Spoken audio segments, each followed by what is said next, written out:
It is 2007, and the executive boardroom in Espoo, Finland, is silent. The engineers from a small, secretive startup called Apple have just given a demo of their new device, the iPhone. The men from Nokia look at each other. They are not worried. They are amused. The device has a terrible antenna. It is fragile. It can barely connect to a network. And it costs $500 unsubsidized. Nokia sells 1 billion phones a year. They have 50% of the global market share. They have a distribution network that reaches villages in the Congo. They have 40 different models in development. They politely show the Apple team out. And they go back to work, completely unaware that they have just witnessed the bullet that will kill their company. Because in 5 years, that $500 toy will have vaporized 90% of Nokia's market value. The company that was once the most valuable in Europe will be sold for scrap. How did the masters of the universe get it so wrong? Let's rewind. To understand the fall, you have to understand the origin. Nokia is not a phone company. It is a rubber boot company. I am not being metaphorical. In 1865, a mining engineer named Fredrik Idestam built a paper mill on the banks of the Nokianverta River in Finland. That river gave the company its name. For 100 years, Nokia did what a lot of Finnish industrial conglomerates did: they made paper, they made tires, they made rubber boots, they made televisions. It was a mess. By the 1980s, they had their fingers in so many pies they were losing money on almost all of them. This is the first strategic insight: Nokia almost died before it ever made a phone. In 1988, the company was bleeding cash. The CEO, Kari Karamo, a brilliant but emotionally fragile man, was under immense pressure. He was diagnosed with depression. And then, in December of that year, he killed himself.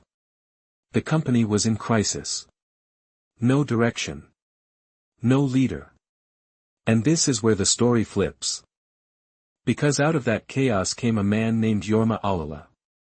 He was young, just 38, a banker by trade. He looked at the conglomerate and he made a decision that was absolutely counterintuitive. Everyone else in the electronics industry was diversifying. Ollila said, we must focus. We must sell the paper mills. Sell the tires. Sell the boots. We are going to bet the entire company on one thing: mobile phones. This was not an obvious bet in 1992. Mobile phones were bricks. They were car phones. They were for business executives with expense accounts. The global market was maybe 20 million units a year. But Ollila saw something others missed.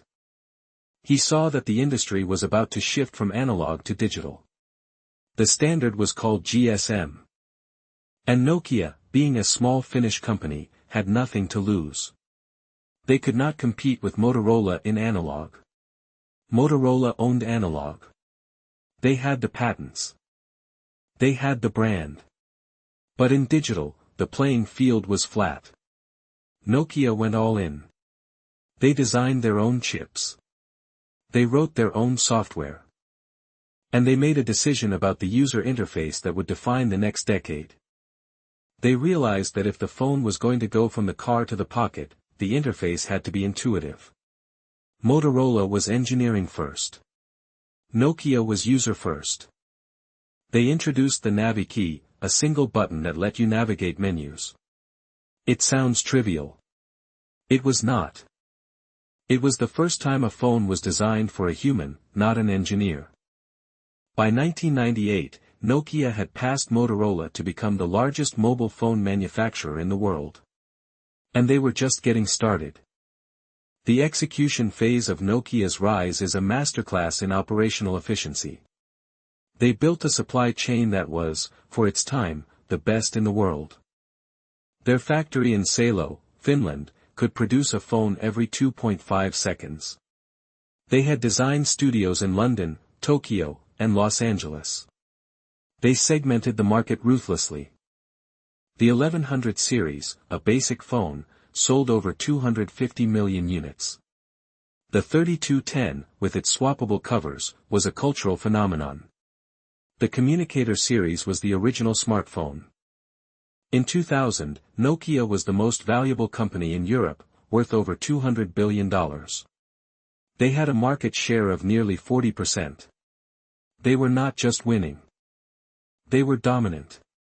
But here is the tension that nobody saw: dominance creates blindness. When you control the market, you stop listening to the market. You start listening to your own internal logic. And Nokia's internal logic was built around hardware. They were a hardware company. They made phones that were durable, affordable, and reliable. They looked at the iPhone in 2007 and they saw a bad phone. They were right. It was a bad phone. But they missed the point. The iPhone was not a phone. It was a computer with a phone chip. And Nokia did not think in computers. This is the critical moment where strategy fails. Nokia's engineers in Espoo had actually developed a touchscreen prototype years before the iPhone. They had the technology. They had a device called the 7710 that had a touchscreen and a stylus in 2004. But the product managers killed it. Why? Because the business model did not support it. Nokia made money by selling hundreds of different hardware models to hundreds of different carriers. The carriers wanted customization. They wanted their own buttons. They wanted their own software. A touchscreen phone, with a unified operating system, threatened that entire ecosystem.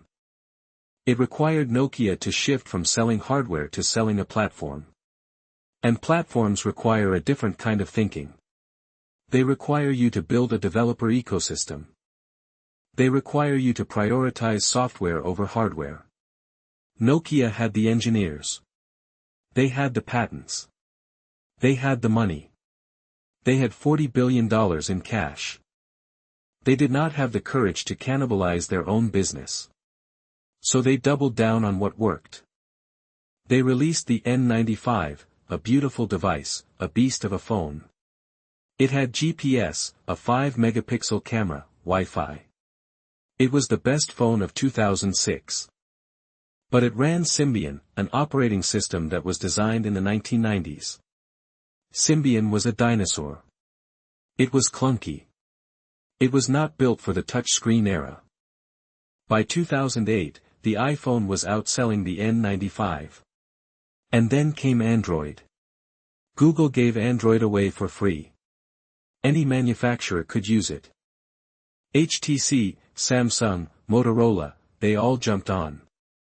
Nokia had a choice. They could adopt Android. They could keep their hardware and run Google's software. It would have been the easy path. But the executives in Espoo had a different idea. They thought they could build their own operating system. They bought a company called Trolltech and they built Migo. It was beautiful. It was innovative. But it was too late. By 2010, Android had already captured the developer community. Apps were being written for iOS and Android. Nobody was writing for Migo. Nokia was caught in a death spiral. Their market share was collapsing. Their board was panicking. And in September 2010, they made a desperate move. They fired the CEO and hired a man named Stephen Elop. Stephen Elop was a Microsoft executive. He was the first non-Fin to run Nokia. And in February 2011, he gave a speech to the employees that is now infamous. He said Nokia was standing on a burning platform. The platform was Symbian. The fire was coming. And the only way to survive was to jump. The jump was a partnership with Microsoft. Nokia would abandon Symbian and Migo.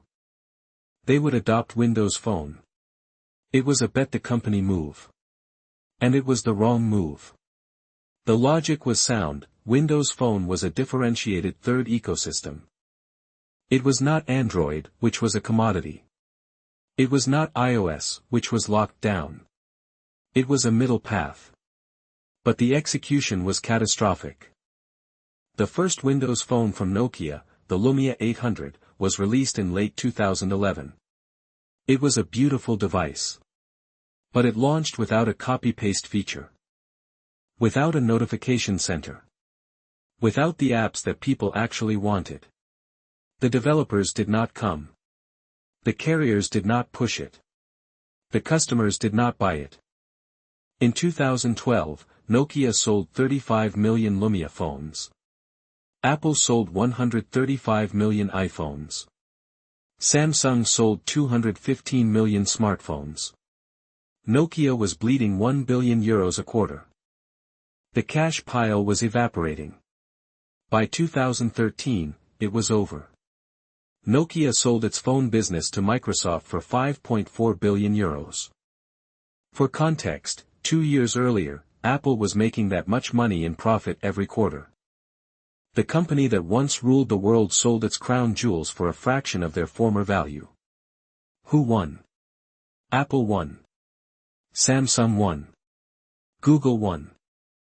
The carriers lost, because Nokia's dominance had given them leverage.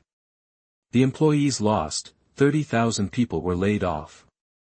Finland lost, because Nokia was 4% of the country's GDP. And the shareholders? They got a second chance.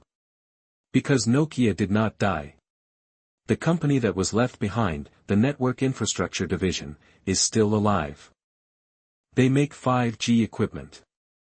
They are profitable. But they are not kings. They are knights. The lesson is brutal. Market dominance is not a moat. It is a cage. When you are on top, the temptation is to protect what you have. But the world does not stand still. The moment you stop disrupting yourself, someone else will do it for you. Nokia had the technology. They had the talent. They had the money. They lacked the one thing you cannot buy, the willingness to burn your own house down before someone else lights the match. And that is the difference between a company that lasts a decade and a company that lasts a century. The rubber boots are still made in Finland.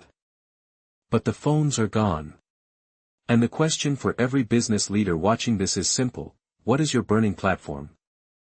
And do you have the courage to jump?